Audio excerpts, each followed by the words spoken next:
Welcome to Friday 5 Questions, the series where I sit down with global event leaders to uncover how they really run and grow their businesses. This week I'm speaking with Peace Obinani, founder of Produced by Lucid, a boutique event production and experience design company based in Lagos, Nigeria.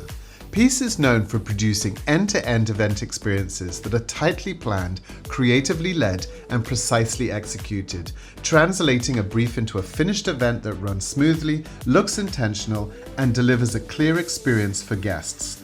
Let's get into the interview. Peace, thank you so much for agreeing to meet with me and answer some Friday 5 questions. And I want to introduce everyone to Peace. She has an event business in Lagos, in Nigeria, called Produced by Lucid. And I'm going to pass it over to you, Peace, to just share, first of all, can you just let us know about your event business, what kind of events you do, how long you've been doing this, how you got into it, and just a few bits of, information that's just setting up your business. Okay, yeah. Thank you so much, Nick. My name is Peace Obinani. I am the experience director Produced by Lucid. Produced by Lucid is an experience design and event production company. Started off in Nigeria, looking to expand to the UK, and we do a host of corporate events. We have a lot of corporate clients. We do brand activations, corporate events, end of year galas, those sort of things. We do a couple of private events and social events as well, but our major client base are the corporate clients. Yeah, and just because we met in London at the beginning of the year, right? And you shared your experience, and I just thought it was so interesting what you were doing. In fact, you very much do the kind of events that I did when I was doing events in Singapore. And so I was just curious, do you want to also share just how you got into, how you set up your business and what the process was? Okay, sure. I mean, it's a very interesting story. I have always loved events, and one of the very first things that I ever did for work to earn me money was, events. I was a runner for an event producer, and getting paid some money here and there. And that's how I fell in love with events and started working on concerts, fashion shows, handling front of house production as a show caller and stuff like that. And I just transitioned into, just plugging into different aspects of the event. I took a break of that for a bit and, pursued a career in marketing where I led marketing for a fintech company in Nigeria. I did that for about 5 years before now starting off my own events company, which is Produced by Lucid. So the experience I had in events with my experience in marketing just combined everything to give me the edge and, what's it called now? Just a bigger picture of, how to run Produced by Lucid. Amazing. And I just love hearing that people just sort of take it to the next step and set up their own businesses. What gave you the confidence to do that? Maybe a little madness. To be honest, yeah, I mean, it was really just a gut feeling. So, I don't think I was confident, if I'm being very honest. So at the time I had quit my job, I was just feeling burnt out. And for me, I was taking a career break, right? But because of the kind of person that I am, I could get very restless. So I knew that I could not just be idle. So my idea of, just keeping busy was Produced by Lucid. So I had started it off while I was still working full time, but nothing, fully fleshed out, just a few events, helping people out here and there. So I was like, you know what, I could actually just do this on the side while I'm resting. It's a bit. I love that, while you're resting. Yeah, I could do one event and rest and do another and rest. And luckily and unluckily for me, it didn't turn out that way because it's like, there's no rest for you. So it just took off from there. So I wasn't quite sure how that was going to happen, but I mean, I'm here and I'm grateful that I took the step I took at the time. And yes. And it paid off. And I follow you on Instagram and I love looking at some of the events that you're doing and the creativity that you put into the events. So, all power to you. Well done. Cool. So let's get into the 5 questions, and hopefully we'll through answering the questions, we get to learn more about your event business as well. So question number one is, how do you find clients? The big question. Yeah, right. Everyone wants to get new clients. And again, I mean, these 5 questions we make, I'm going to be very, very honest. Be And honest. and it's my own story. So if I can say I've never had to look for clients, I which love is that.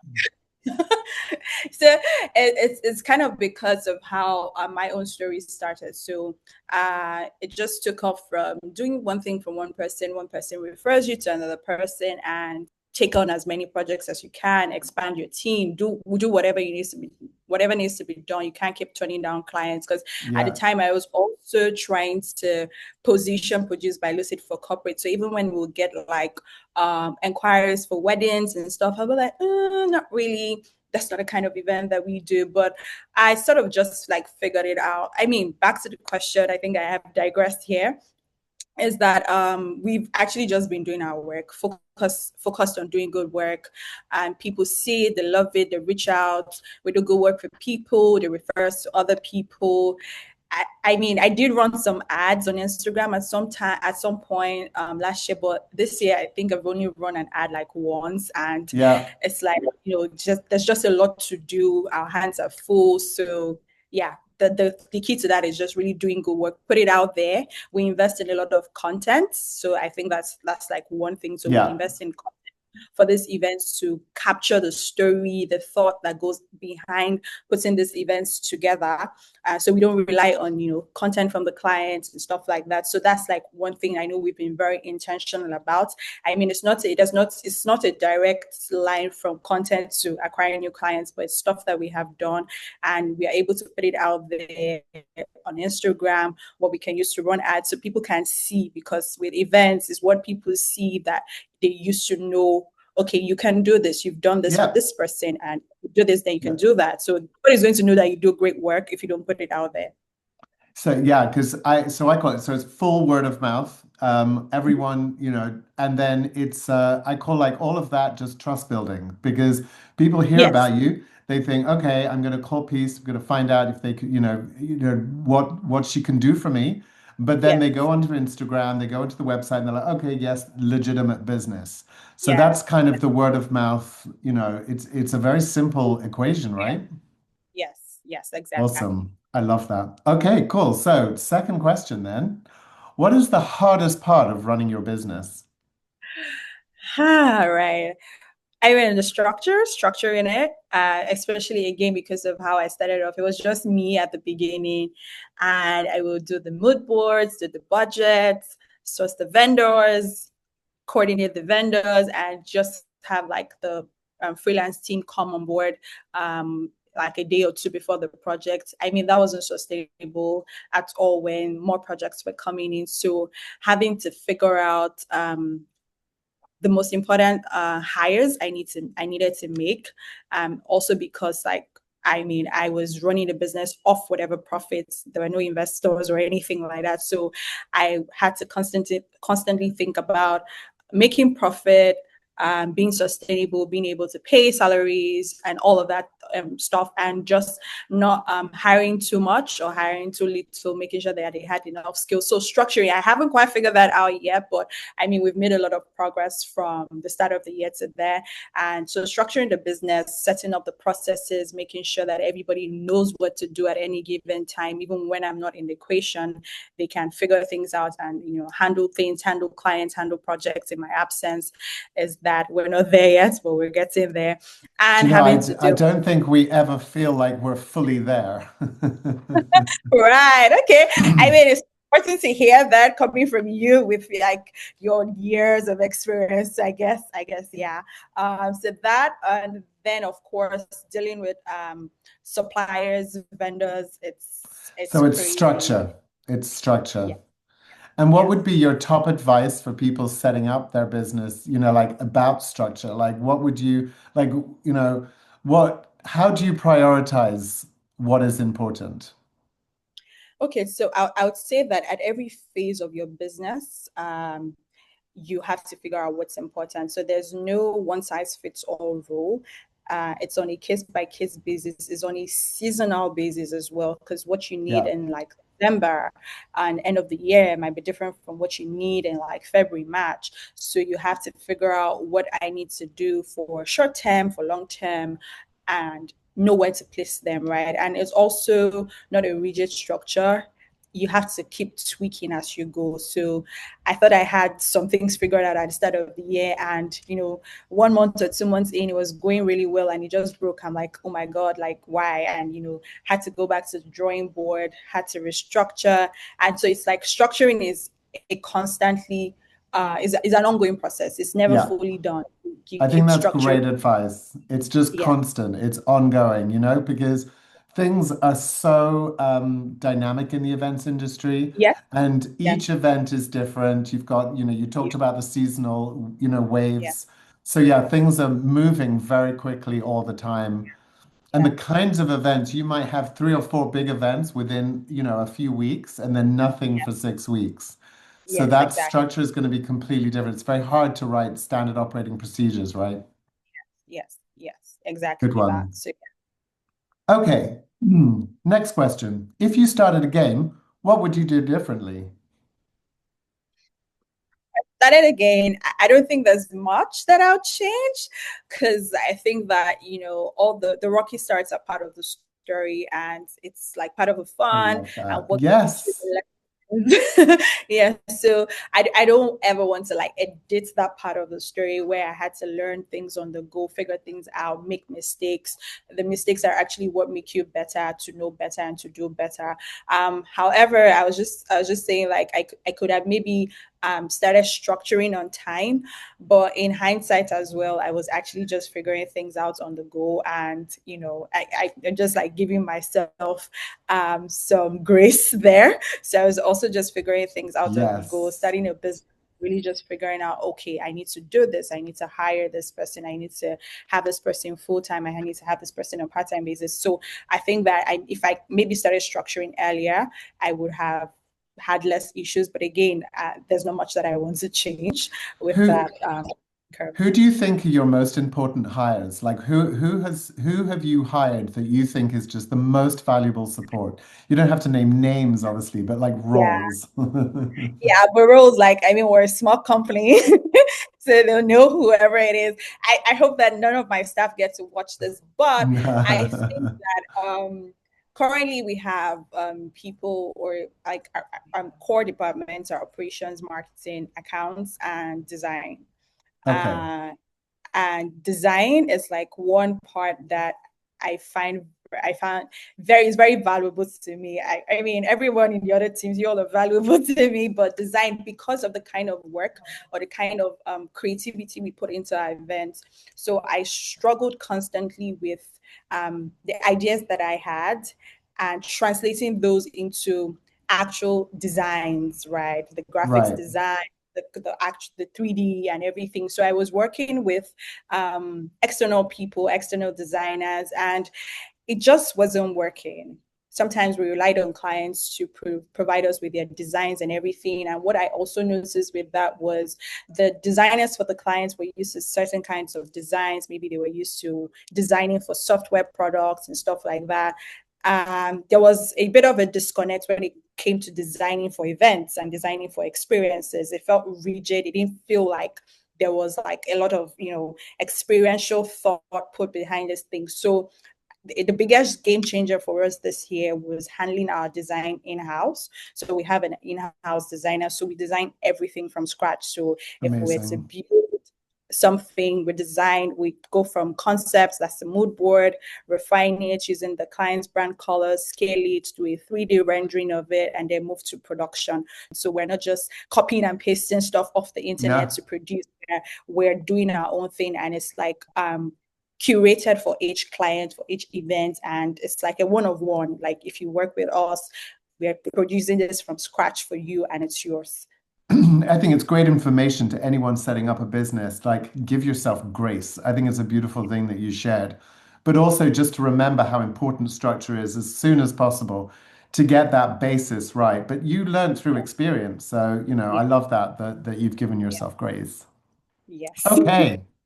Um, What do you see newer event companies consistently getting wrong or overlooking? I think structure, even though like it's an internal thing, right? You can also it sort of like also reflects on the outside. If a business is not properly structured, they have processes for things and all of that. And it's a big thing because everybody is burnt out and stuff like that. And it's really just for you to go back and work on your processes and make sure that everything is flowing like a well-oiled engine. So, And so also, delivery, right? The ability yes, to yeah, so just deliver what you promise. yeah, exactly. And having, everything just coordinated so that your execution is tight and firm. I mean, on our side of the world as well, it's like attention to detail is sorely lacking because we work with like a lot of artisans and stuff like that. So it's a lot of, there's so many things I'm just like, that Yeah. shouldn't be that way. Why is that tape sticking out there? Why is the banner not properly stretched and stuff like that? So there are things that It's I would, everywhere. Don't worry. I think we always feel like, that where we are maybe not be as better as maybe somewhere else, but I think it's yeah, everywhere.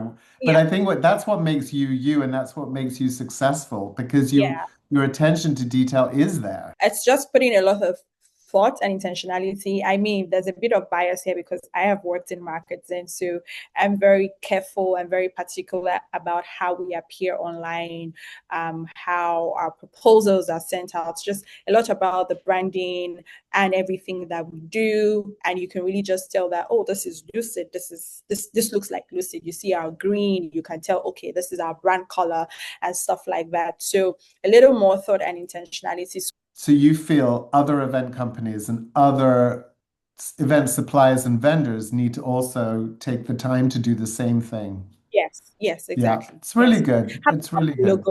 Have a proper logo, have your brand guide, Yeah, have your brand fonts and stuff like that. Really just, yeah, thinking about yeah. that. Be ready to show up, right? Yes, Yeah. exactly.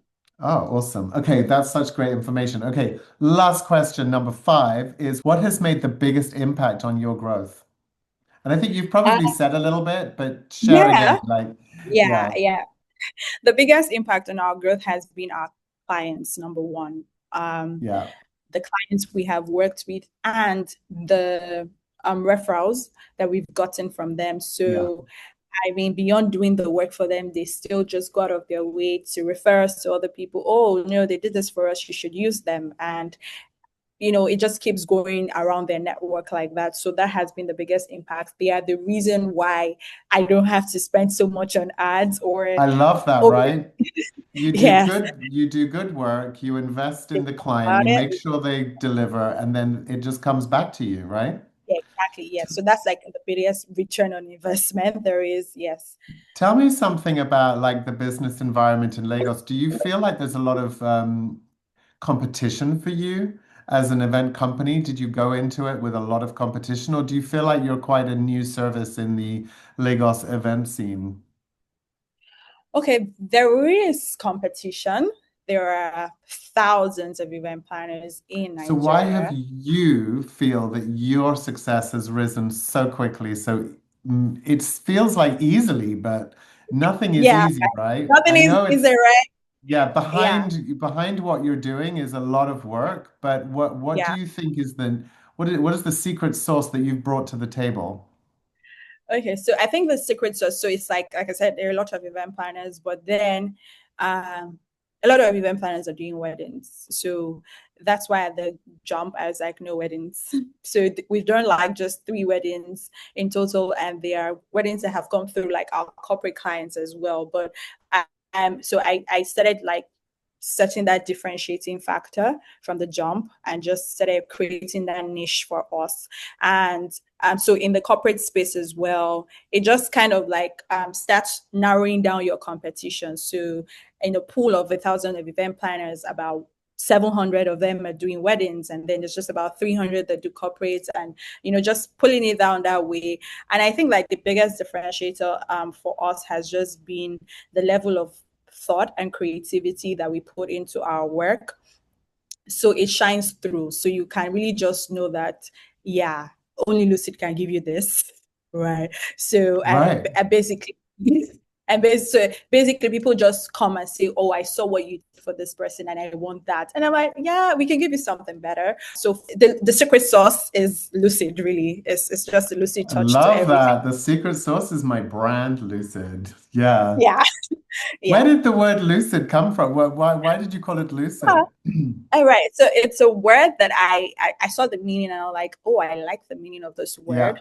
Yeah. So it means like clear, easy to understand, really just straight to the point. Simplicity, simple, right? So the word just encapsulates what I was trying to build, or what we are building at Lucid, or what we are doing at Lucid, and the kind of work that we do. And your brand background, I guess, you understood the brand story. You understood the brand, the need for brand communication, and that it to be delivered within the event world. So yes, exactly. Yeah, inspiring story piece. Thank you so much. I mean, I hope whoever's listening gets lots of information out of this and inspiration from you and your story. If anyone wants to reach out to you and ask any questions, I'm assuming you'll be really happy for anyone to reach out. Yes. Fantastic. And I'm sure they'll be very inspired by your story. And thank you so much for being part of Friday 5. Thank you so much, Nick. Thank you. Thanks, Peace. Take care. All right. Bye. You too. Have a great weekend.